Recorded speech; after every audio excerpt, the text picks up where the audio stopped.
Arriving at Rhamsted. So what is this Rhamsted like exactly?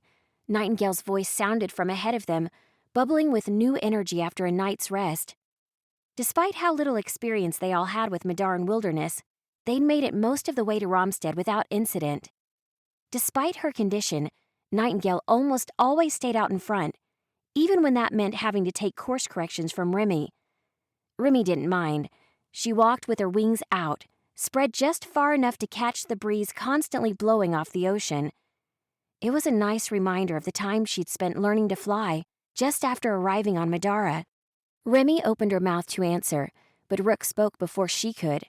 One of the smallest cities in the kingdom, according to the maps. Think of a fish market, then picture it a little bigger. That's Rhamsted. Remy choked back a laugh, quite unsuccessfully. Her friends all turned, staring at her. I think your information might be a little out of date, Rook. Remy glanced once at the trail ahead of them, searching for trail markers. She couldn't see any, but she could hear the sound of distant waves, a sure sign they were close. Rhamsted hasn't been like that since I got to Madara. She swung her arms and wings at the same time exaggeratedly. It's so alive. Ships are always coming in, so there's always somebody new to talk to. Way more chaotic than Alinea, but that just means there's more to do. Oh, Rook shrugged. Well, you know, your family lives there, right? Yeah.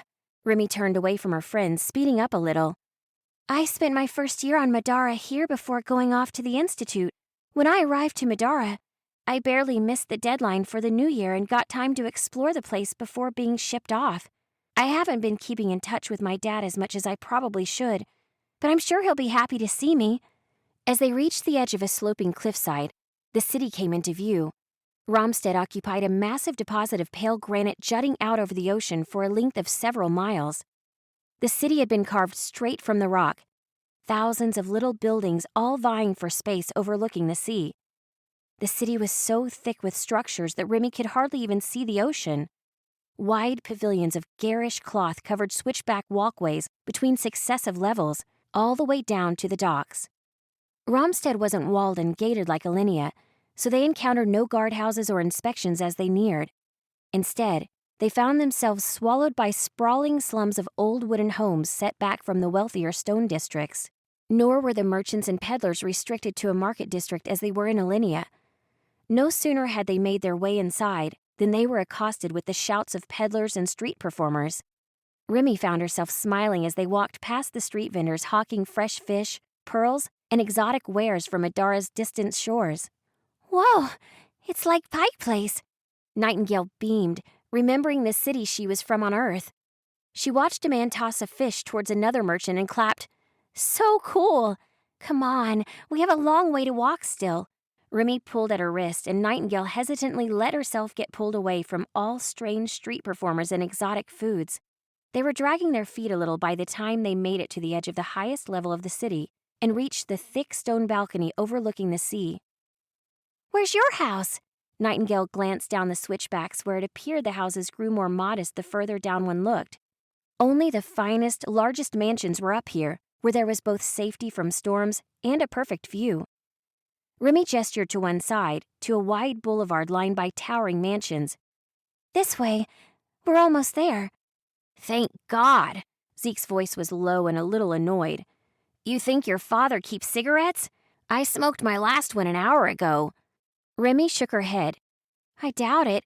I don't think I ever saw anyone smoke, even the staff. Rook chuckled. I think you've got a problem. In a few hours, it'll be your problem, too. Zeke smiled as he said it, but his expression was deadly serious. The street leading to her home was far less crowded than the market had been. What few people they passed were all well-dressed in bright linen and silk instead of rough cloth and armor. Many had sturdy-looking mercenaries escorting them, an even higher mark of privilege than all the fine clothing. Remy stopped at the finest house on the street. This is the place. Her friends gaped, and Remy could hardly blame them. The mansion was built in the Moorish style, though the many arches and fine stone had also been built thick enough to prevent easy entry. Even the path leading to the door was elegant, with a bright geometric mosaic and dozens of exotic plants. You live here? Nightingale asked.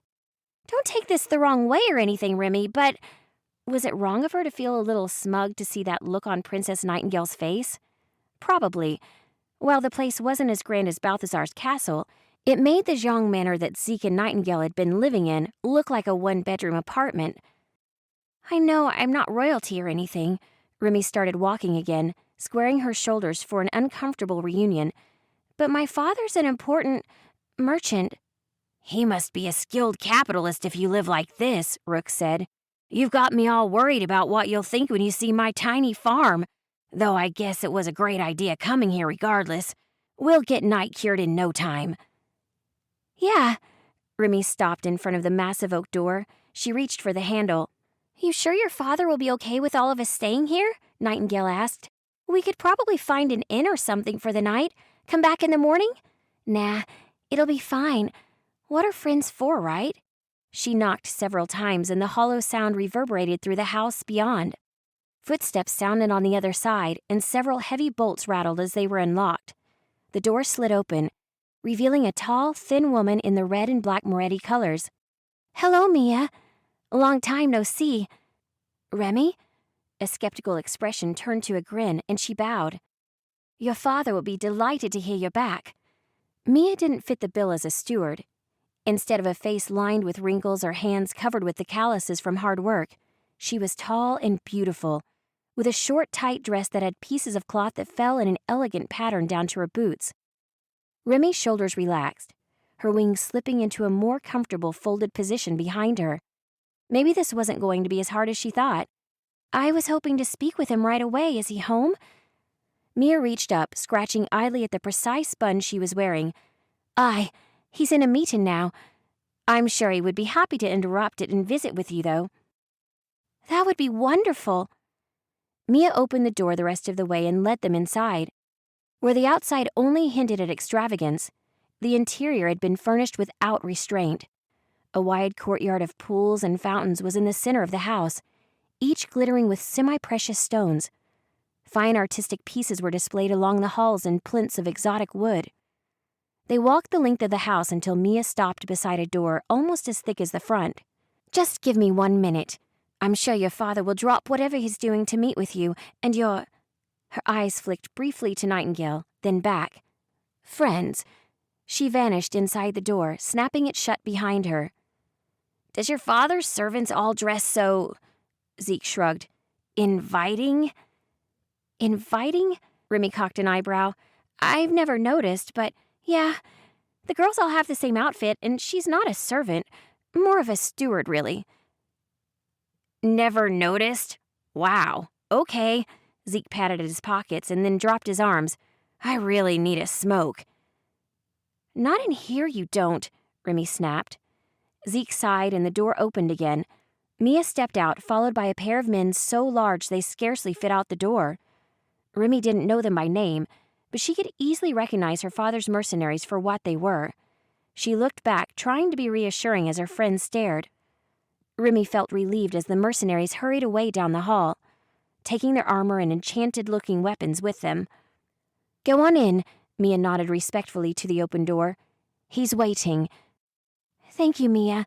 Remy strode past the steward into her father's open study, followed closely by her friends.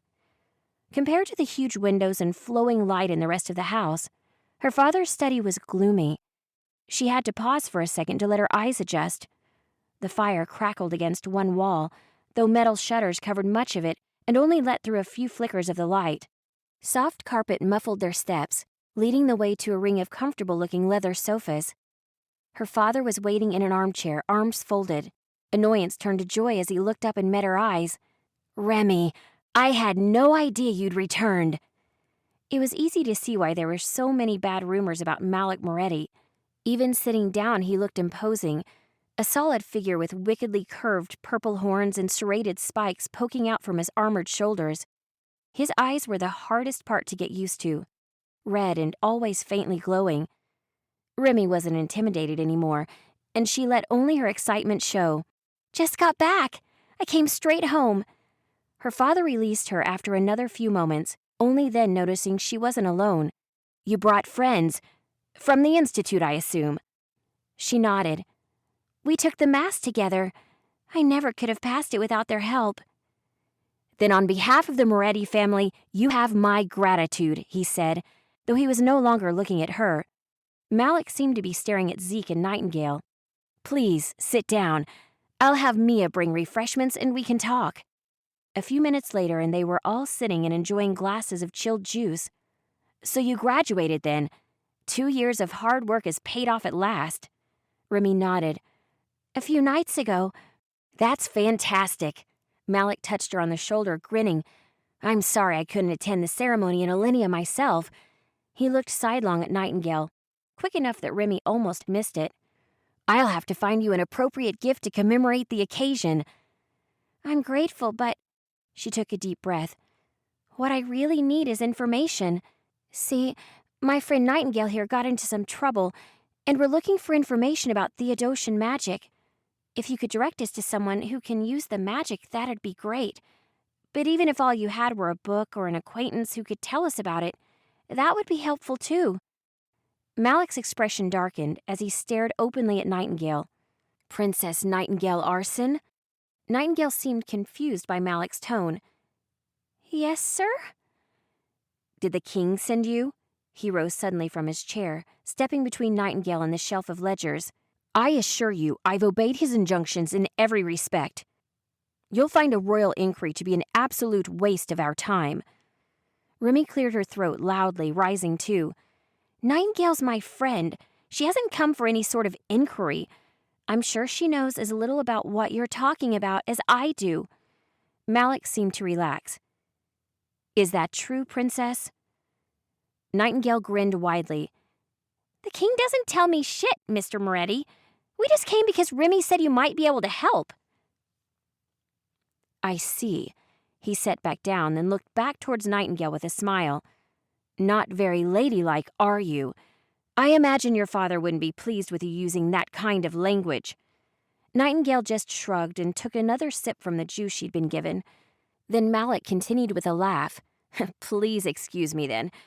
So you needed help finding information about Theodosian magic, wasn't it?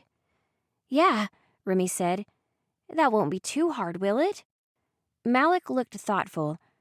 I have an informant who might have what you need, but it will take time. A few days at least. That shouldn't be a problem. Remy turned towards the single small window that faced the central courtyard. Unlike many of the others, this one was made of stained glass, protecting the privacy of those inside while still permitting a little light in. We've got enough rooms for my friends, right? Malik thought for a moment and then sighed. I'm sorry, Remy, but that won't be possible. He looked past her again, directly at Nightingale. You've been here too long already. If news that any princess of Alinea slept under my roof ever reached Balthazar, it would be trouble for all of us. Balthazar already despises me more than any of you know, and he would see this as a personal affront. He turned the other way, towards where Zeke slouched in another of the comfortable armchairs. You're Zeke Jong, right? I'm sure your cousin would be happy to accommodate you while you're in the city. Grace? Zeke said with a start. We'll see. In either case, thanks for your time. They rose, leaving half-eaten snacks where they'd been sitting. Remy glared back at her father in frustration. At least send us a letter or whatever when you figure out something about Theodosian. Of course. Malik hugged his daughter and talked to her in private briefly before seeing the group off.